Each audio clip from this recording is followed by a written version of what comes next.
जरांगे पाटलांनी गेल्या वर्षी पहिला दसरा मेळावा घेतला होता आणि त्यावेळी आरक्षणाचा मुद्दा तापत होता। तेव्हा हा जो दसरा मेळावा आहे तो अतिशय ऐतिहासिक असा ठरला होता। लाखोंच्या संख्येने गर्दी झाली होती। राज्यभरातून मराठा आंदोलक त्या ठिकाणी पोहोचले होते। त्यानुसारच यंदाचाही दसरा मेळावा होणार आहे का पाहावं लागेल, कारण यंदा आरक्षणाची लढाई जिंकली आहे।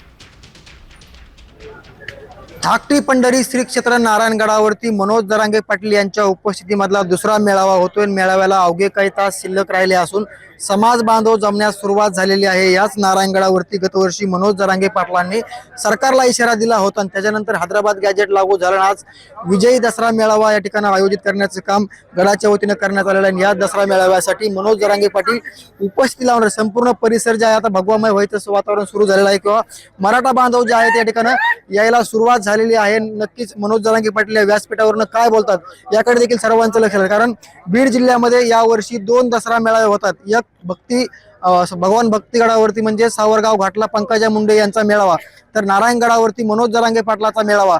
या मेळाव्यामधनं मनोज जरांगे पाटील सरकारला इशारा देत आहेत की काय करतात हे देखील पाहणं महत्त्वाचं असणार आहे। मात्र मनोज जरांगे पाटलाच्या उपस्थितीमधला आजचा नारायणगडचा दुसरा मेळावा आहे आणि ठीक 12:30 वाजता मनोज जरांगे पाटील नारायणगडावरनं संबोधित करणार आहेत। साम टीव्हीसाठी योगेश काशीद, नारायणगड, बीड। आता isakal.com आहे देशातील नंबर 1 ची मराठी न्यूज वेबसाईट। प्रत्येक अपडेटसाठी isakal.com ला नक्की भेट द्या।